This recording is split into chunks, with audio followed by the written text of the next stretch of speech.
Es un placer estar con Jonatas de Andrade conversando hoy. Entiendo que es un gran artista, muy conocido, escuchamos que hay muchos fans. No quiero, sin embargo, perder la oportunidad de hacer como una mini presentación protocolar de Jonatas. Es un artista brasileño, gran artista brasileño, que nació en Maceió, pero que vive en Recife hace muchos años, y su obra tiene mucho que ver con esta región, que tuvo una destacadísima carrera artística con exposiciones individuales en el MASPI, en Pinacoteca de Sao Paulo, en bienales internacionales, en la Bienal de Mercosur de 2009 curada por Victoria Norton, en la Bienal de San Pablo en un par de oportunidades. En 2016 presentó O Peixe, un film que tenemos hoy en Naturaleza Arquitecta precisamente. Fue el representante oficial de Brasil en la Bienal de Venecia de 2022. Entre otras muchas otras bienales, Istambul, la Trienal del New Museum en Nueva York, y sus obras integran colecciones en todo el mundo como la Tate y Guggenheim. Quiero agradecer especialmente a la Embajada de Brasil en Buenos Aires y al Instituto Guimarães Rosa, así como a la Fundación Ama Moedo por hacer posible la presencia de Jonatas de Andrade hoy y en la exposición. Es verdaderamente un placer contar con tu obra en nuestra muestra y con vos para comentarnos un poco sobre ella. Considerando el tiempo que tenemos y que hay dos piezas tuyas en la exposición, quería que habláramos a través de estas obras, pero también a través de estas obras de otros temas más generales y tu visión, como invitaba Victoria, del arte, del futuro y de los grandes temas que estamos celebrando este año en el 70 aniversario. Y también pensando O Peixe de 2016 y Jangadeiros de Canoeiros, que es una pieza reciente del año pasado, es decir, hay como 8 o 9 años entre ambas obras, que obviamente tienen sus diferencias, pero tiene un aspecto común que además es muy relevante para la exposición, que es que ambas tienen lugar en territorios costeros, ¿no? En el río San Francisco, en los manglares, en el caso de O Peixe, y en Alagoas, y también en el río, en el nordeste, en Jangadeiros. Uno de los entornos naturales que presentamos en una de las hipótesis de la exposición tiene que ver justamente con los ríos y con territorios costeros como espacios de mezcla, donde aparecen encuentros inesperados y con mitologías fantásticas como muy específicas.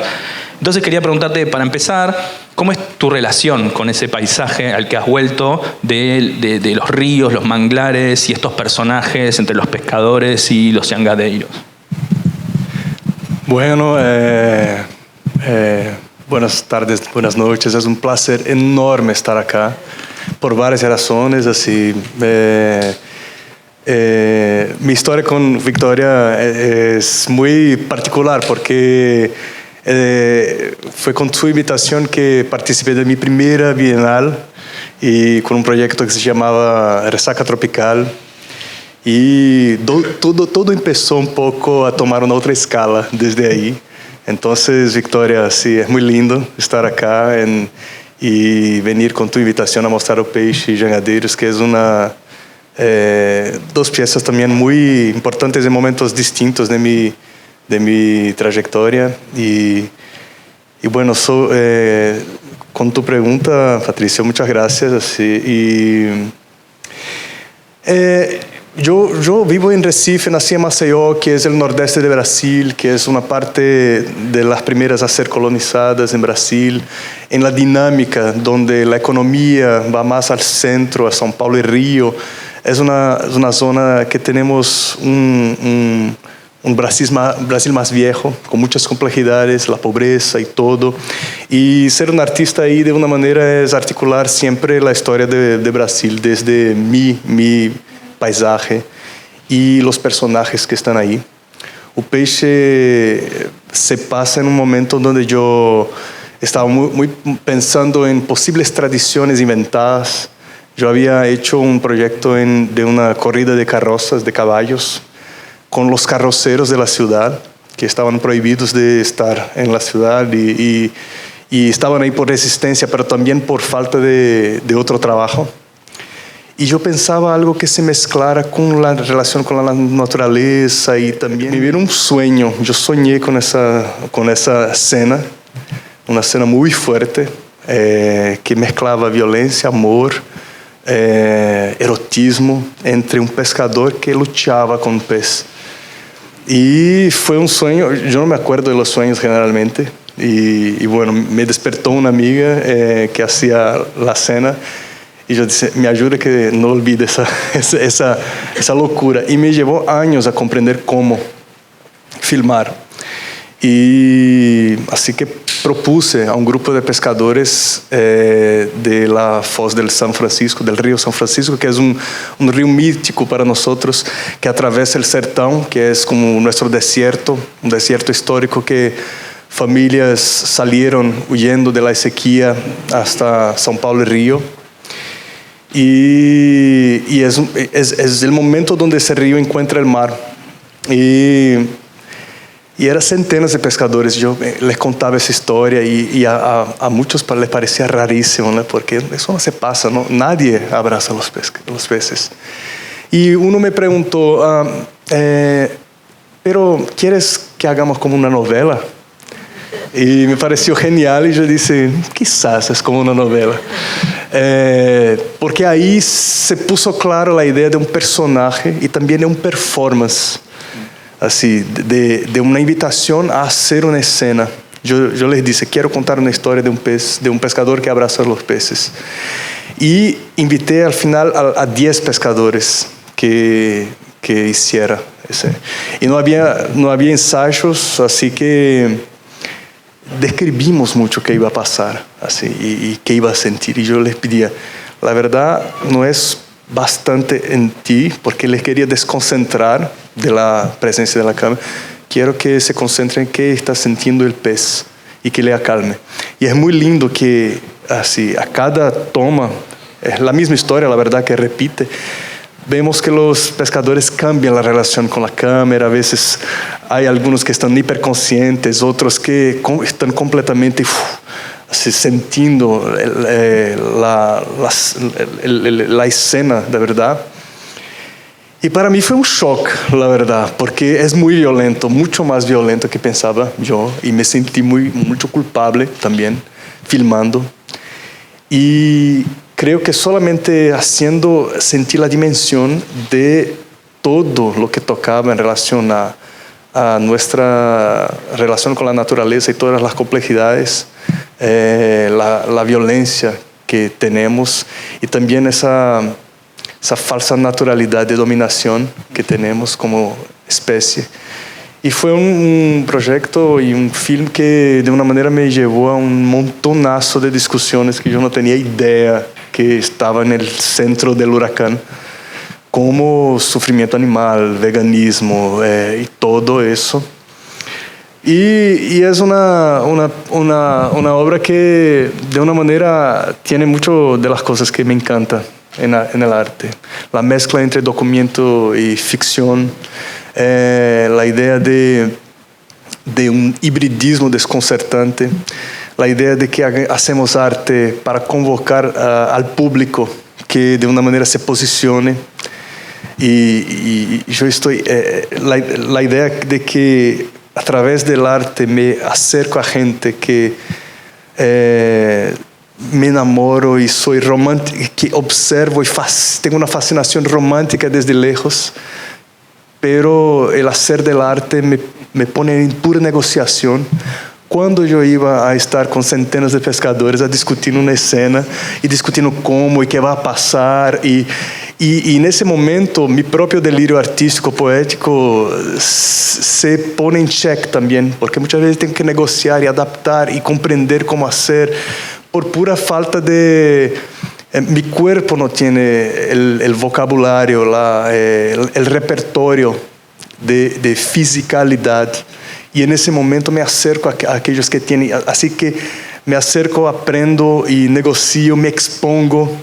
Y es muy lindo también porque de un momento así, si nosotros no somos de aquel lugar, así, yo no soy hijo de pescadores, pero soy un hombre del nordeste, de Brasil, y vivimos y compartimos esa contradicción desconcertante en puntos bastante distintos, de gente que no tiene privilegios y yo que pude siempre estudiar, comer, vivir, y en un Brasil de cuestiones abisales, eso ya es un privilegio.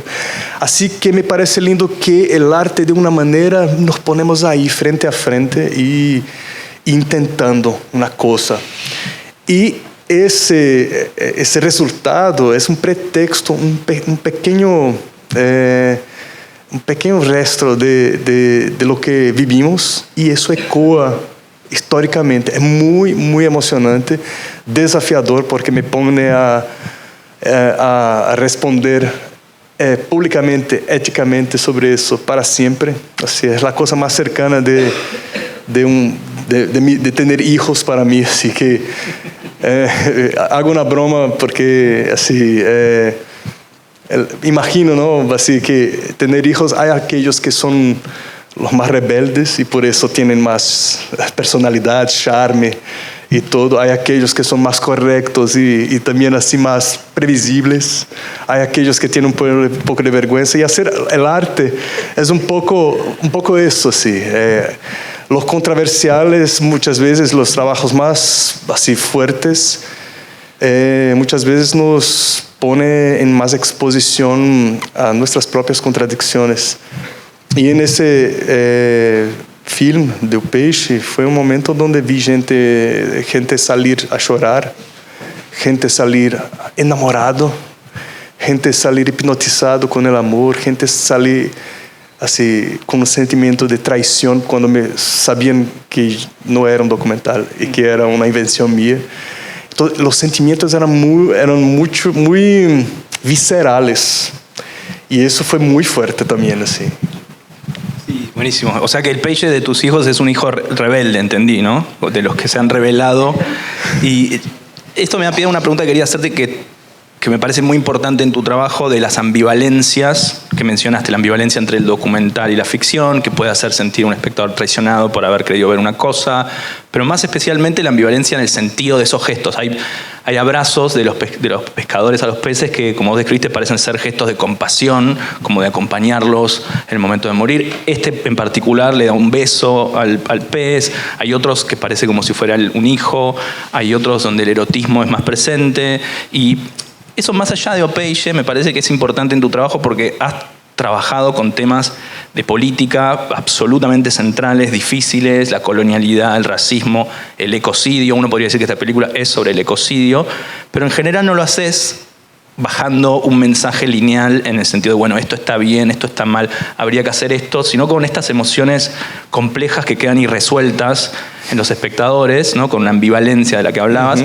Y quería preguntarte si eso es algo buscado y si ha tenido algún tipo de presión, sobre todo en los últimos tiempos, de polarización y donde muchos temas políticos han adquirido un rasgo más urgente, acuciante, y a veces se pide a los artistas posiciones más claras. O sea, ¿cómo estás trabajando con esta ambivalencia que es tan presente, para mí muy importante, y ahí reside un valor político de tu trabajo, en los años posteriores a O Peixe?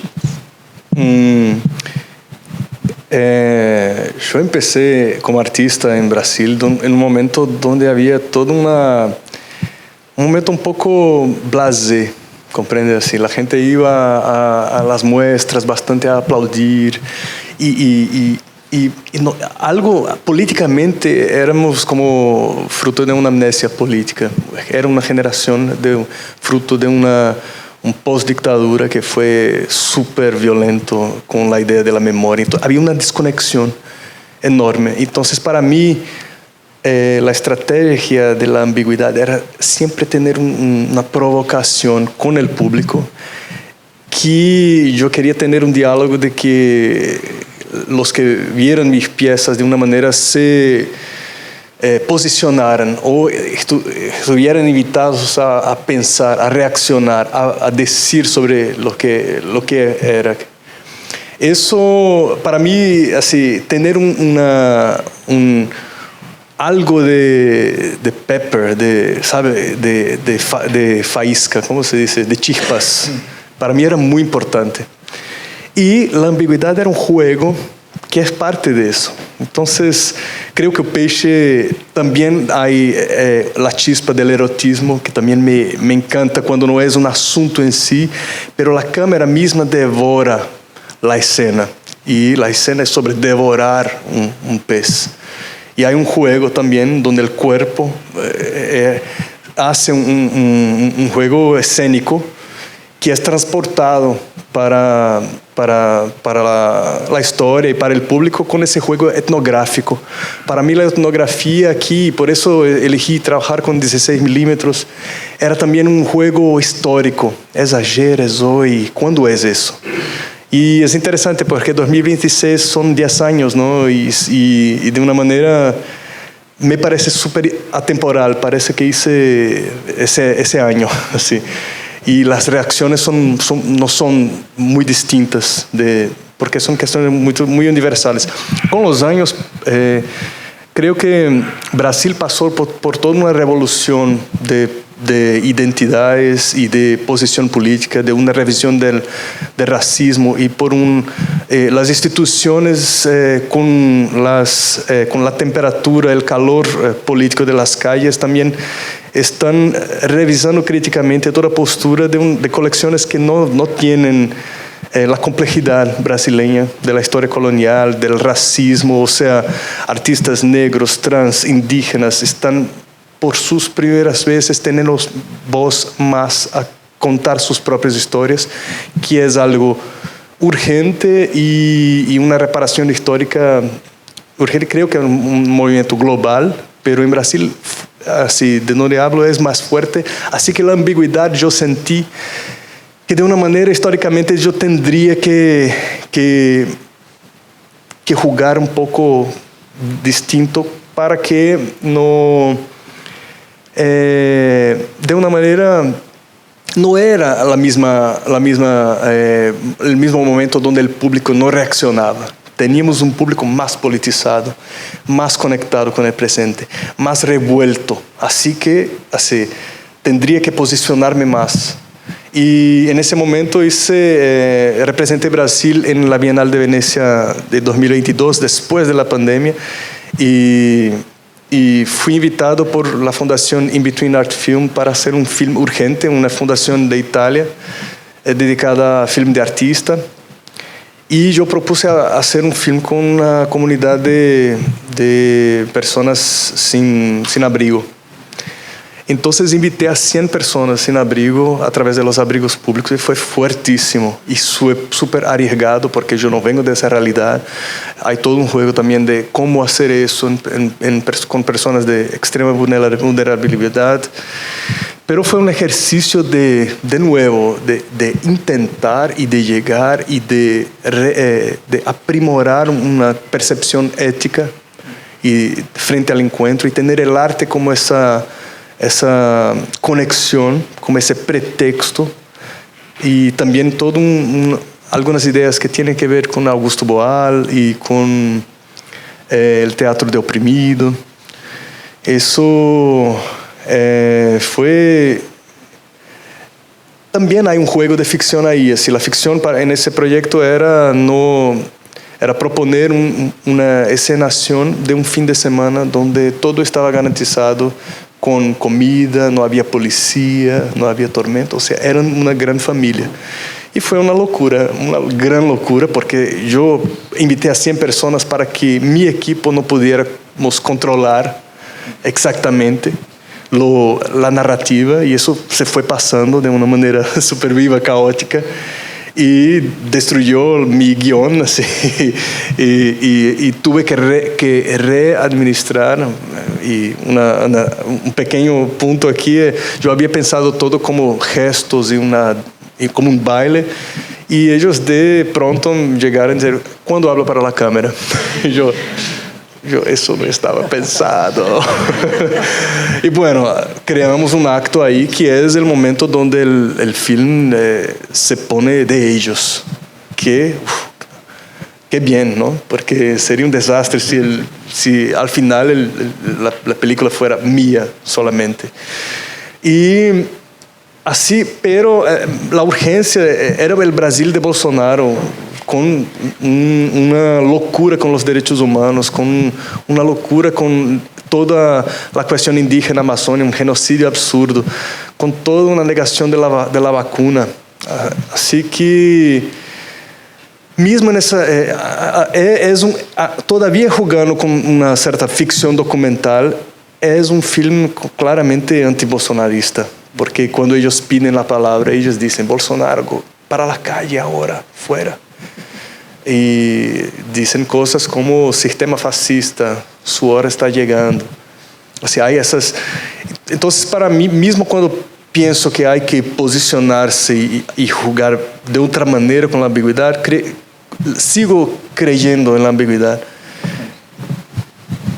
Bueno, una pregunta más antes de pasar a Jangadeiros, que es la pieza nueva, porque mencionaste algunas cosas que me hicieron acordar de un aspecto también de tu trabajo. Hablaste de Opeixe como atemporal, como universal también. Y me hiciste acordar que, claro, muchos de tus proyectos son de una región específica, el Nordeste, con figuras específicas y tradiciones específicas. Y no solo, también de Brasil, Gilberto Freire, Paulo Freire, Augusto Boal. En Jangadeiros está toda la tradición abstracta, Oiticica particularmente. Entonces quería preguntarte también cómo vivís la recepción de tu trabajo entre Brasil y la circulación internacional de las obras. Si sentís diferencias, hay cosas que se leen distinto. ¿Cómo vivís esa como recepción entre la audiencia brasileña con sus particularidades y cuando las obras viajan? Tengo mucha confianza que la verdad que trajimos nosotros desde nuestra singularidad, así, nuestra cultura es la verdad más potente que podemos llevar, y creo que es de una manera curiosa la universalidad, porque cuestiones humanas vienen sobre el pretexto del local.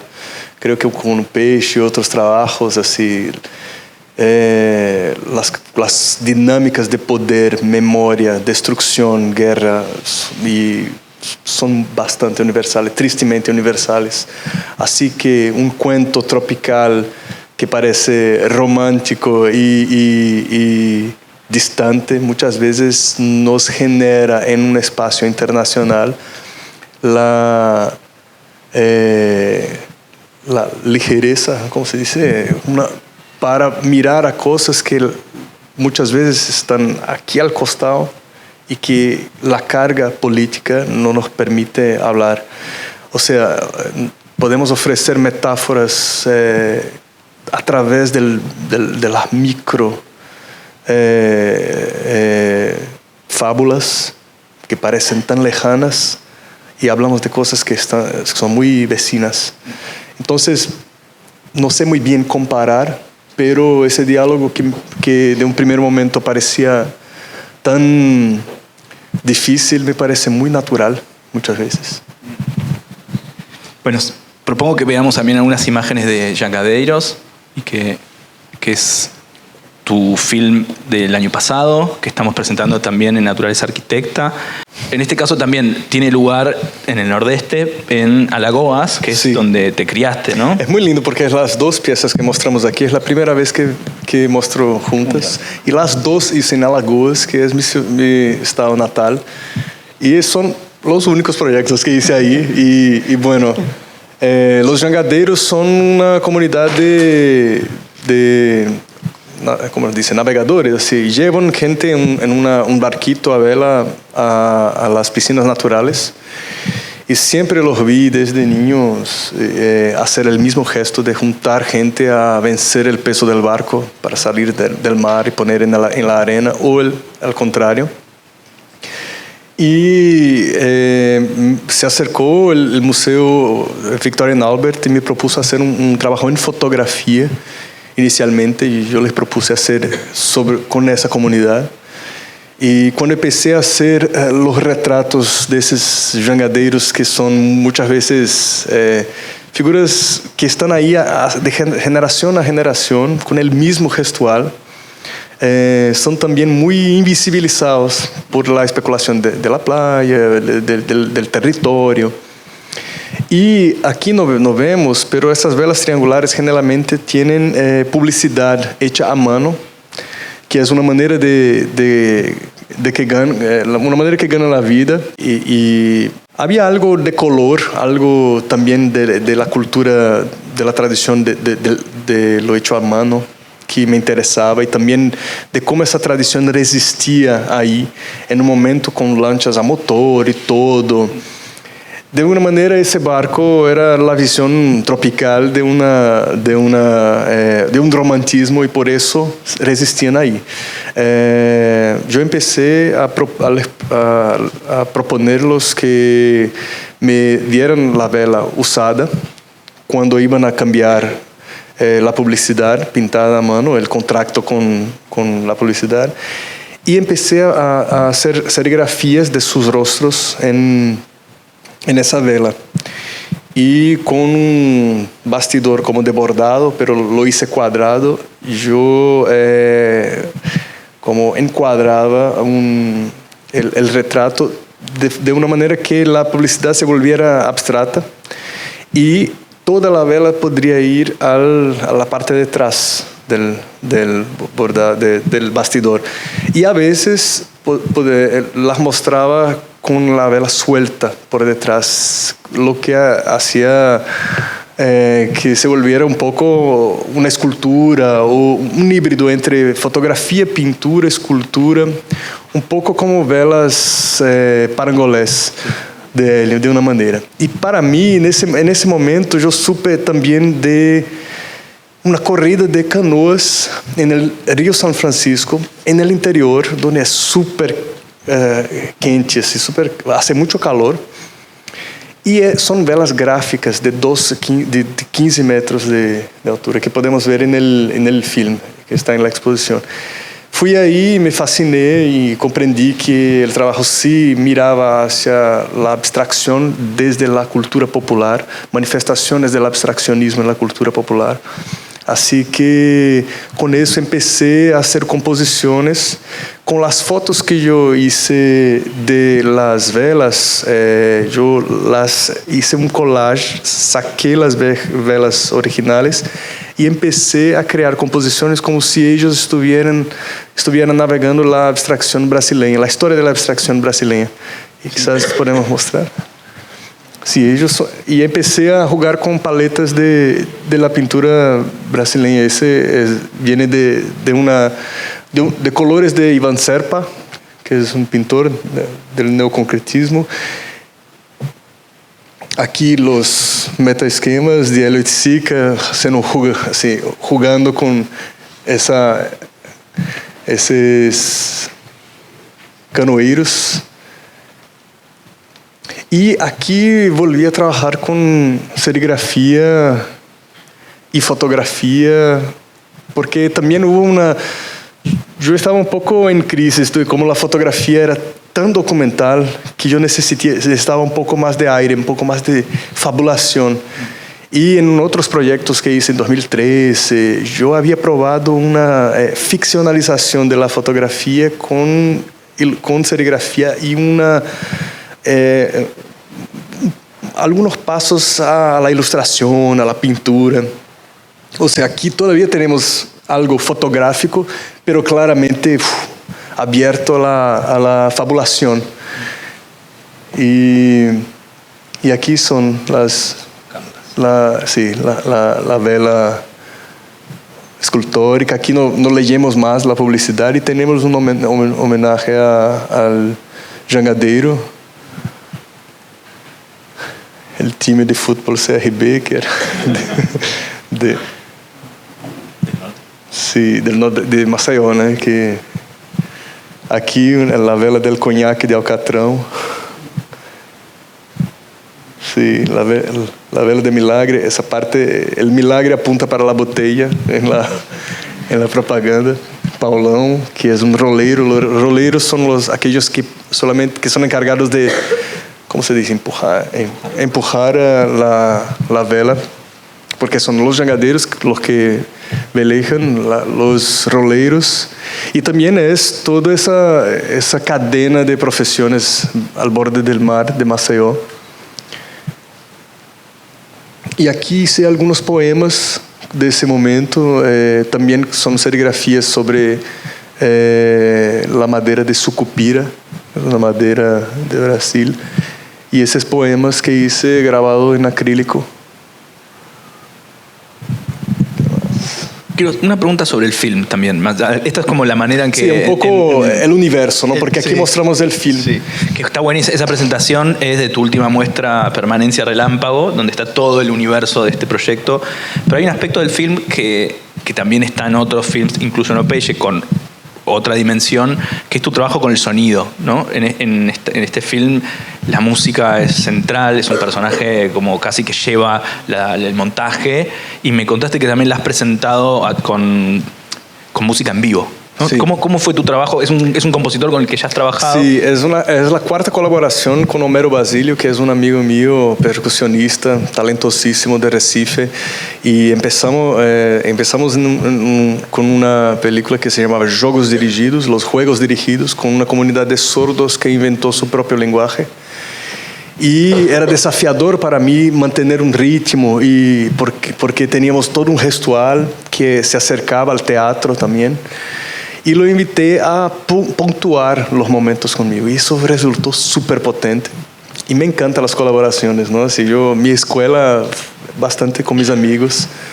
La verdad, yo no estudié artes directamente, pero estudié con mis amigos que son otras cosas. Entonces mi fascinio con arquitectura, en Resaca Tropical, por ejemplo, conté con una amiga arquitecta que vino conmigo a comprender y a laboratoriar con el espacio.